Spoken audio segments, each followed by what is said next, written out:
the first theory of evolution, that is Lamarckism, or you can call it as Lamarck's theory of inheritance of acquired characters. Well, this theory was given by a French biologist named Jean-Baptiste de Lamarck, and he published his theory in greater detail in the book that is Philosophique Zoologique. It is Philosophique Zoologique. It's a French name, right? You can just memorize this, the name of the book. What does Lamarck convey? He gave 4 propositions, right? The first is the internal vital force, the second is effect of environment and new needs, then we have use and disuse of organs, and then we have inheritance of acquired characters. So, I will explain you what are these 4 propositions. The first one is internal vital force. Lamarck said that the counterparts among us, among all the living organisms, are increasing because of the internal vital force that exists in nature, right. So, the internal vital force is responsible for increasing the living organisms and the counterparts. Then second proposition is effect of environment and new needs. As the environment is changing and we are going to adapt to new situations, new environmental conditions, then we are going to develop new needs, and based on those new needs we are going to develop new structures, new functions, new habits.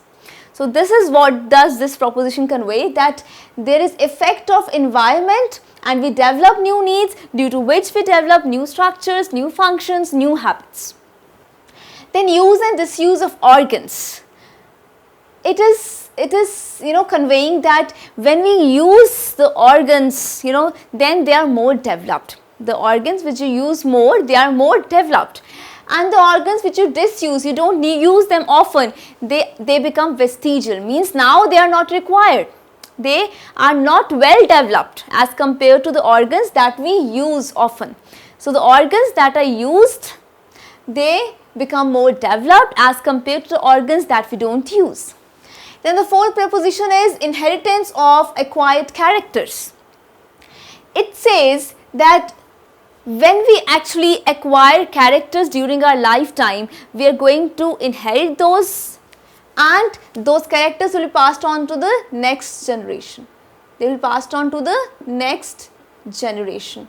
So, whatever characters we acquire during our lifetime by a prolonged use of, you can say, some structure, prolonged use of some organ, or there is change in habit, and that change in habit or that change within us, it is going to be passed on to the next generation, right. So, whatever you acquire, whatever the change you acquire during your lifetime, that change is going to be transmitted to the next generation. This is what does this convey, inheritance of acquired characters. So, these are the propositions of Lamarckism, the Lamarck's theory of inheritance of acquired characters. Now, let us see what are the examples in support of Lamarckism. First is evolution of giraffe, right.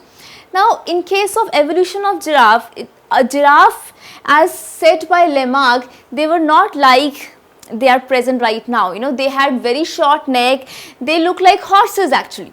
So, because of the area, because of the environment they were living in, there was no food available that was available at the surface. So, slowly and slowly they had to stretch their neck to reach to a height, to a particular height to get their food. So, that stretching was passed on to generation, which now became a new species, which developed into a new species.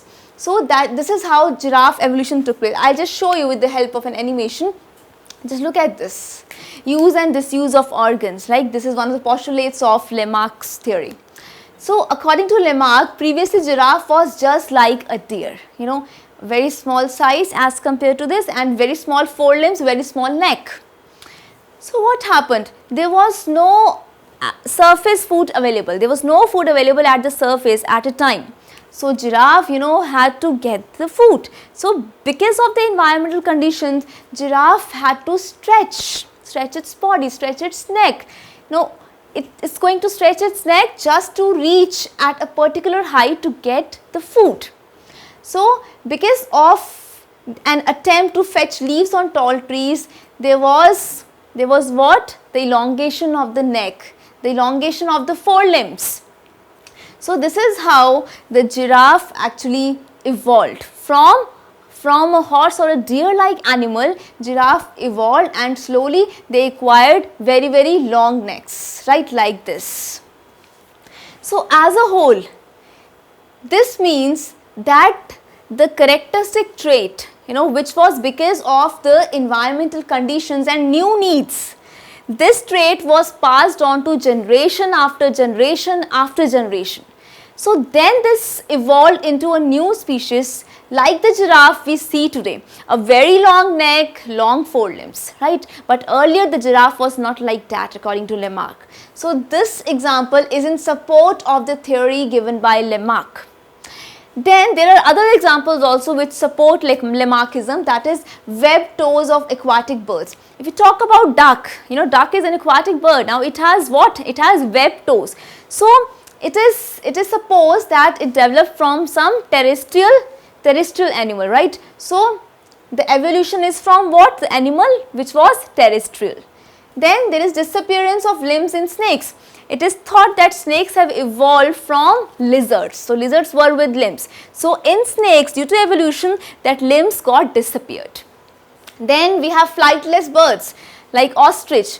Now these birds, they do not fly, right? But they are birds. Why? Because when they got ample amount of food and they were well protected, they didn't need those wings to fly.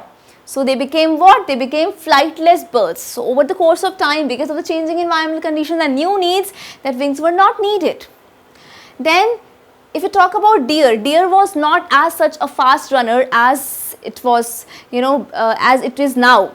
Why so? Because now deer has to stay away from the predators. So just with the course of time, deer developed a particular speed. Now the deer runs very fast. So that characteristic trait of fast running, it was passed over generation and over generation, and after that this became a characteristic trait of that species, that deer run quite fast.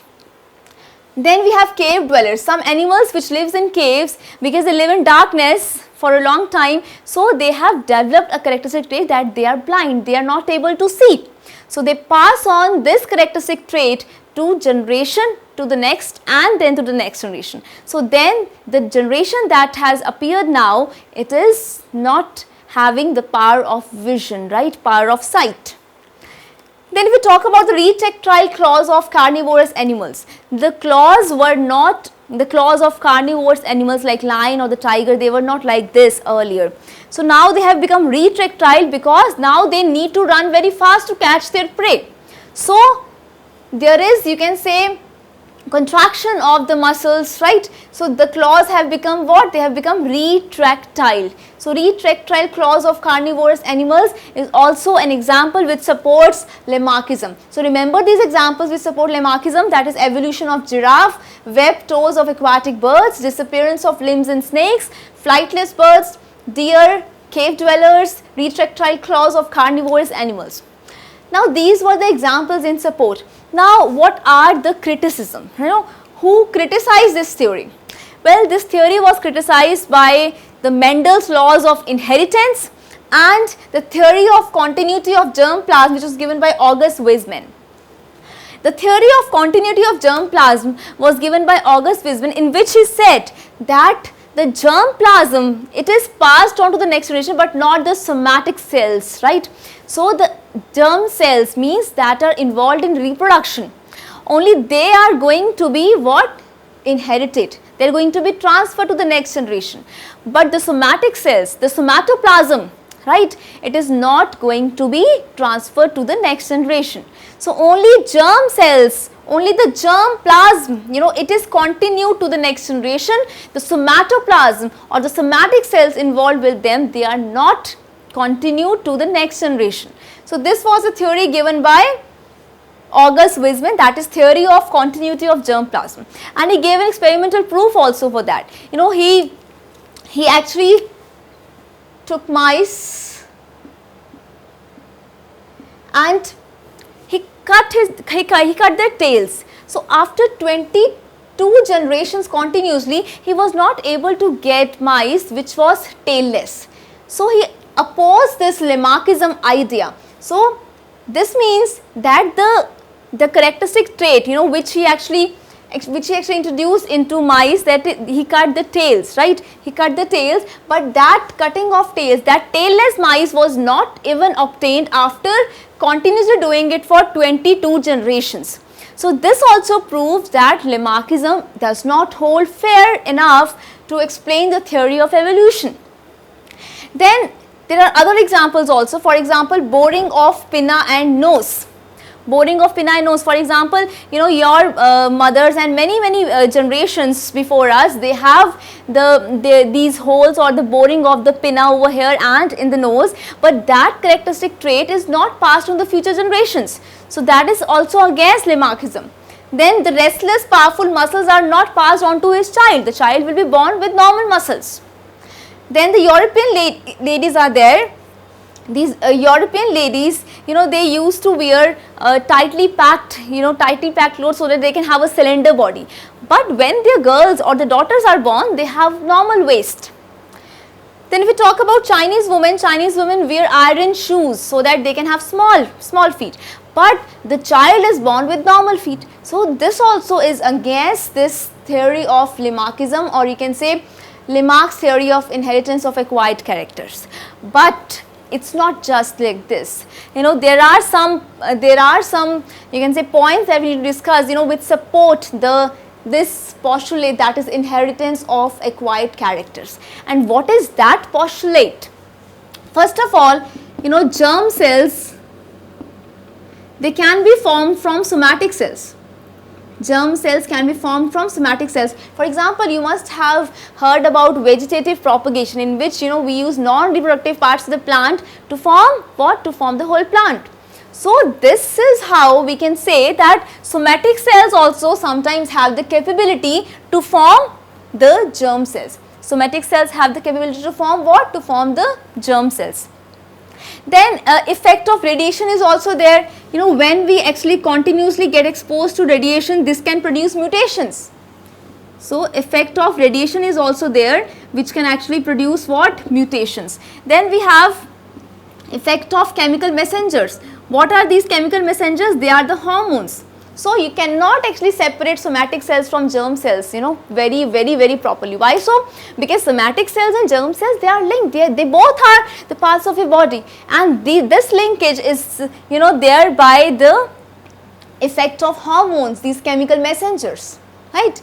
So this is how these are going to affect us. So you cannot isolate somatic cells and germ cells. Then if we talk about the effect of change of environment, for example, if you talk about radish, then in the countries where there is very cold climate, this radish takes 2 years to get to mature. But in the tropical areas, this radish takes only 1 year to grow. So these are the examples which support the notion that there is inheritance of acquired characters, right? So based on all this, there is a modified form of Lamarck's theory that we call as Neo-Lamarckism. We call as Neo-Lamarckism. Now what does Neo-Lamarckism convey? Neo-Lamarckism conveys that there is no internal vital force. The first postulate is obviously wrong. There is no internal vital force that is controlling us. Secondly, yes, there is an effect of environment and new needs to some extent. Then the use and disuse of organs, obviously, for example, the appendix that we have in our bodies is of no use to us, because early man used to have raw food, right, so it was having cellulose, so we needed appendix for the digestion of cellulose, but now we don't need that appendix because we take cooked food now. So yes, of course, this is correct, this holds true. Why? Because if we are going to use an organ, it is going to be well developed, and if we discontinue the use of that organ, then this is not going to be developed, right? It will become vestigial. Then inheritance of acquired characters. The acquired characters that we acquire during our lifetime, they are inherited to some extent. Like we discussed the points that support this inheritance of acquired characters. So this is neo-Lamarckism, which is slightly modified form of the theory given by Lamarck. So I hope that Lamarckism is